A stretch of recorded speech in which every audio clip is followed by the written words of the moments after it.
Okay, so you want to own a funeral home, a business where the customers never stop coming, where demand is the one thing in the entire economy that is completely guaranteed, where every single person in your service area is eventually going to need exactly what you sell. It sounds like the most recession-proof business on earth. Death, after all, does not care about interest rates, does not care about a recession, does not skip a quarter because consumer confidence is down. Here is what nobody tells you. The guaranteed demand is real. The guaranteed profit is not. A funeral home is one of the strangest businesses in America because it is simultaneously one of the safest bets a bank will ever finance and one of the easiest ways to bury yourself in debt while burying other people for a living.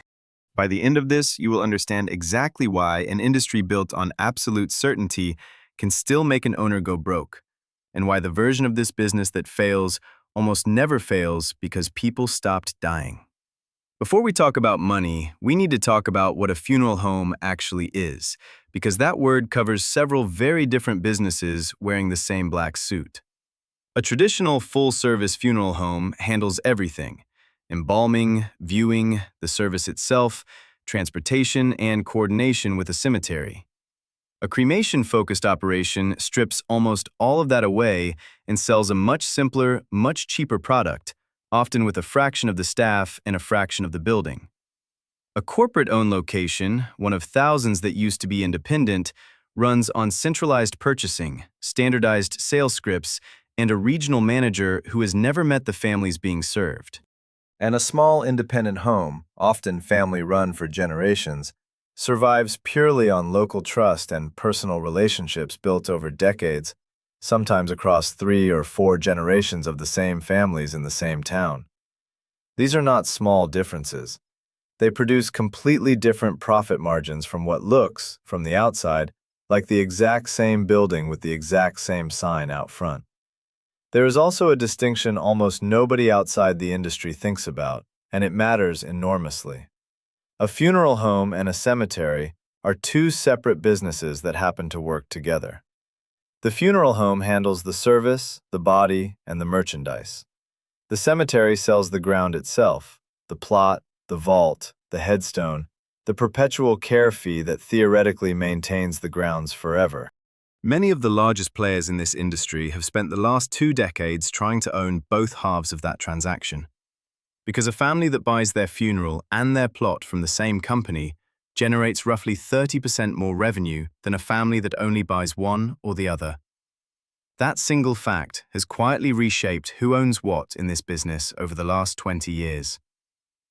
The first number that surprises people is what it costs just to open the door.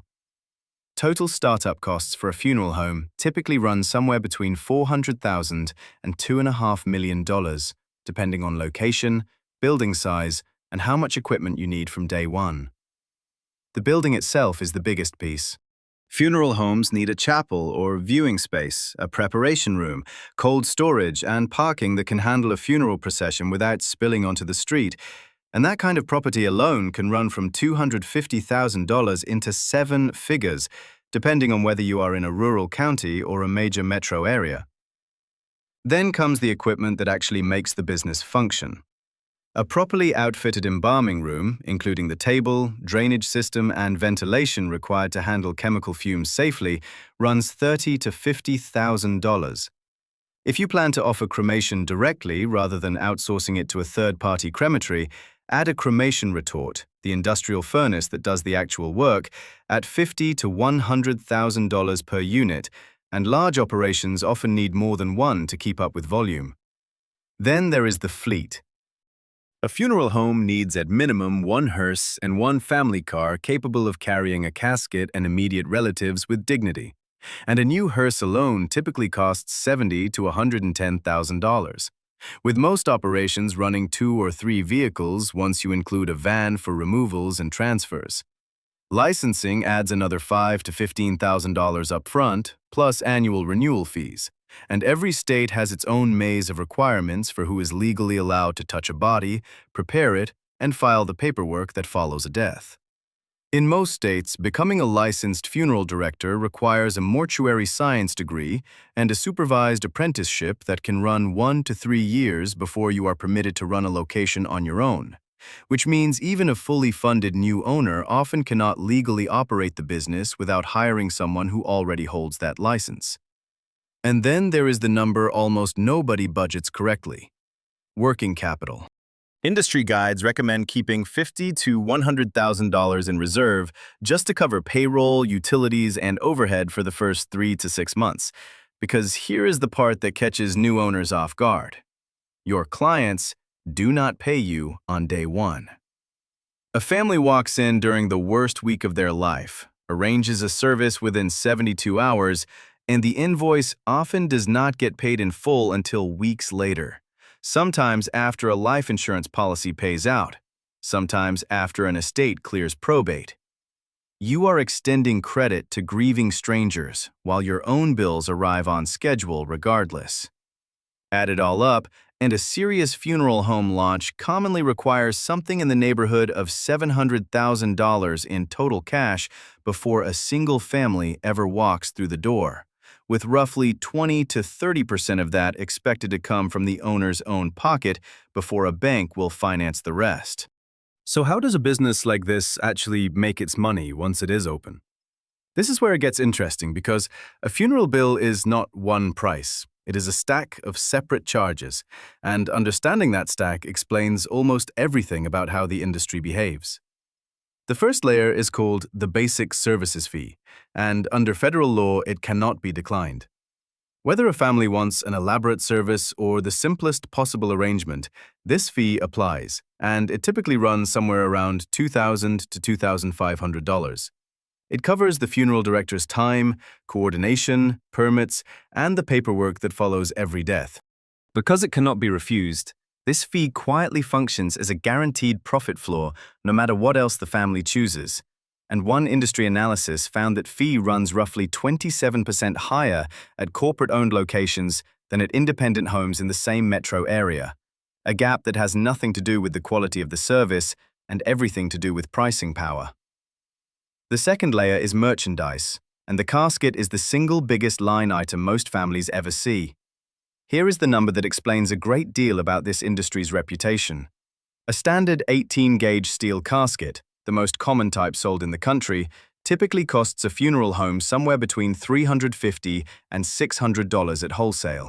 That same casket is commonly sold to a grieving family for somewhere between $1,500 and $3,000, a markup in the range of 2 to 4 times cost, and some premium models sell online for $1,200 while carrying a price tag of $4,500 inside a showroom. Under federal rules dating back to 1984, families have the legal right to buy a casket from a third party and bring it in themselves, and funeral homes are not allowed to charge a handling fee for that. Most families never know this option exists because nobody in the middle of grief is comparison shopping, and that single fact, decision fatigue at the worst possible moment, is the quiet engine underneath a large share of this industry's margin. The third layer is embalming, averaging around $775, and here is something that surprises almost everyone. No state requires it as a general rule. It typically becomes necessary only for public viewing without refrigeration, or when a body needs to be transported across state lines. And the fourth layer is the disposition itself, burial or cremation, which is where the industry's biggest structural shift in the last generation shows up most clearly. In 2008, roughly 36% of American deaths ended in cremation. Today, that number has crossed 60%, and industry forecasters expect it to keep climbing towards 70% within the decade. A full burial with viewing runs a median cost around $8,300 to $9,995, not counting the cemetery plot, the vault, or the headstone, which can easily add several $1,000s more. A cremation, by contrast, runs a median of roughly $6,280, and a growing share of families are skipping the service entirely and choosing direct cremation for under $2,000. That gap between a full traditional funeral and a bare minimum cremation does not sound catastrophic on a single case. Multiply it across every family a funeral home serves in a year, and it becomes the central financial pressure reshaping the entire industry. Because a funeral home's fixed costs, the building, the licensed staff, the insurance, the debt payment on that $700,000, do not shrink just because the average case is now worth less. There is a fifth layer that most families never see coming, and it is the one that actually keeps this industry stable year over year. It is called pre-need, a contract where a living person pays today, in full or in installments, for a funeral that will not happen for years or decades. On paper, this is a beautiful piece of business. It locks in future revenue today, it builds a backlog that makes a funeral home's earnings look remarkably predictable to a buyer, and it genuinely protects families from having to make expensive decisions during a crisis. State law requires that money to sit untouched in a trust or a life insurance policy until the person actually dies, growing quietly in the background until it is needed. That single design detail, a large pool of money legally required to sit still for years while nobody is watching closely, has produced one of the ugliest frauds in the history of American consumer protection. From 1992 until 2008, a Missouri company called National Prearranged Services sold prearranged funeral contracts across more than a dozen states, eventually taking in payments from close to 100,000 families who believed their money was sitting safely in trust. Federal prosecutors later described the operation as a Ponzi-like scheme. Instead of holding customer funds in the trusts and insurance policies required by law, company officers used the money for unrelated business debts and personal enrichment, then used new customers' payments to quietly cover the funerals of the old ones. Exactly the same mechanical trick that collapses every Ponzi scheme eventually. When the structure finally gave way in 2008, investigators estimated the fraud at roughly $500 million, spread across more than 97,000 victims. Individual families, but also funeral homes and insurers who had unknowingly relied on those same hollowed-out trusts. The company's owner was eventually sentenced to more than 9 years in federal prison, and the investment advisor responsible for protecting over $150 million of trust assets was convicted on 18 separate counts of fraud. Decades later, elderly policyholders who had paid in full as young adults were still receiving letters informing them their contract was worthless, along with a refund check for a few $100s against a funeral that now costs 10 times that. The lesson underneath that story is not that pre-need contracts are inherently dangerous. It is that this entire industry runs on a form of trust that has almost no real-time verification built into it. A family pays money today for a service that might not be delivered for 30 years, and the only thing standing between that money and someone's personal enrichment is a state auditor who might check the trust books once every year or two, if that. A different kind of trust failure, and a much stranger one, shows up when you look at what happens on the operational side of the business rather than the financial side. In February of 2002, investigators in the small community of Noble, Georgia, responded to a complaint about human remains near a property called Tri-State Crematory. What they found became one of the largest death investigations in the state's history. Over 300 bodies, spanning years of decomposition, some reduced to skeletons, were discovered scattered across the property, buried, stacked in a storage shed, and left in the surrounding woods. The operator, a man named Ray Brent Marsh, had been accepting bodies from funeral homes across 3 states, collecting payment for cremation, and returning what families believed were their loved ones' ashes. Investigators later determined much of what was handed back to grieving families was concrete dust. Marsh initially told investigators the crematory's incinerator was broken. When authorities had the manufacturer test the machine, it worked perfectly. To this day, nobody, including Marsh himself, has ever offered a coherent explanation for why he simply stopped performing the one function his business existed to perform, while continuing to collect the fee for it, year after year, body after body. He eventually pleaded guilty to nearly 800 charges, including theft by deception and abuse of a corpse, and served over a decade in prison. Put those two stories side by side and a pattern emerges that has nothing to do with either man's individual character. One collapsed the financial side of trust, money paid in advance for a promise decades away. The other collapsed the operational side of trust. A body handed over for a task assumed, never verified, until it was too late to matter. Neither failure required a hidden vulnerability in the business model. Both simply required nobody checking, for long enough, at exactly the 2 points in this industry where the customer is least able to check for themselves, before they are born into the transaction and after they can no longer speak. Against that backdrop of trust and its occasional catastrophic failure, the industry has spent the last 2 decades consolidating, and understanding why explains where the real money in death care has moved. The largest company in the industry operates over 1,500 funeral homes and cemeteries and controls somewhere around 15 to 16% of the North American market. And it has responded to the cremation shift by converting old casket showrooms into event spaces for celebrations of life, expanding into cemetery ownership specifically to capture that 30% revenue bump from bundled sales, and using its scale to negotiate better pricing from casket manufacturers than any single independent ever could. Meanwhile, online casket retailers have entered the market, selling directly to consumers at 50 to 70% below funeral home retail prices, compressing margins on standardized merchandise by an estimated 12 to 18% across the industry as a whole.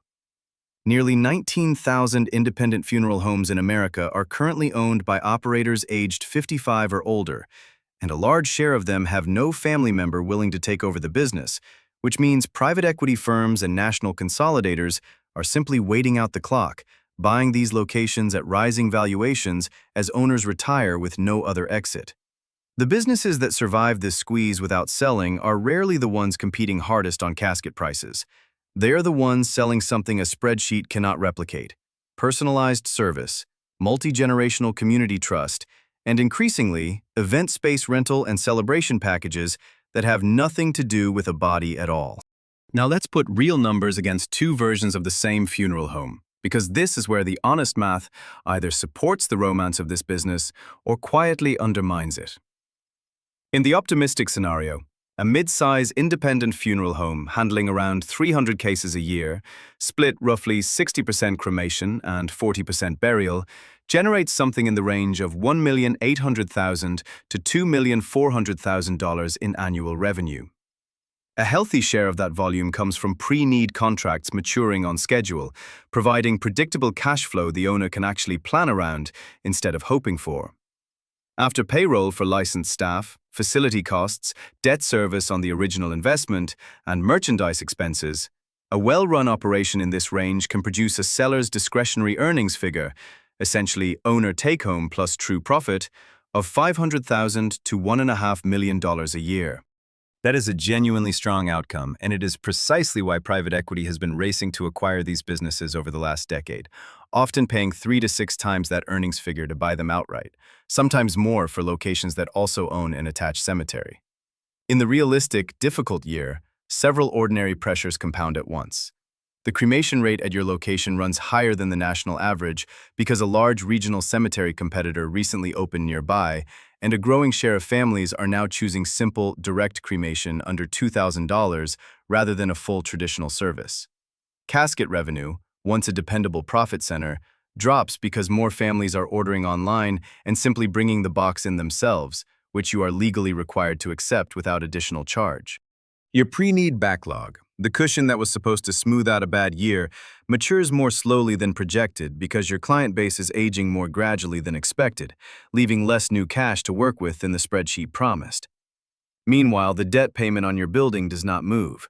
Your licensed staff still needs to be paid whether you serve 200 families or 300, and the aging owner of the funeral home across town, without a successor of his own, just sold to a national consolidator with the purchasing power to underprice your merchandise on every remaining traditional service in the county.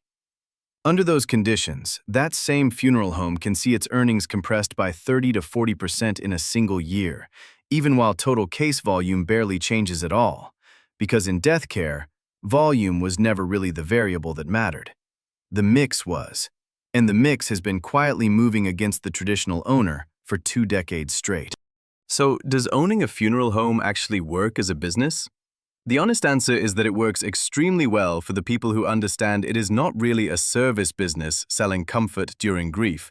It is a fixed-cost operation selling trust at scale in a market undergoing a permanent structural shift toward a cheaper product, against a backdrop of consolidators with more capital and more leverage than almost any independent owner will ever have. The guaranteed demand was never the hard part. It was always going to be there, reliably, every single year, in every single town. The hard part was building a cost structure that survives however that demand chooses to spend its money, and building a level of trust that survives the fact that your customer, by definition, is never in a position to check your work. The families who walk through your door will always need you. The real question this business has always asked its owners is whether you build something that can survive being needed a little less expensively than you planned for, by people who are trusting you with something they will never be able to verify.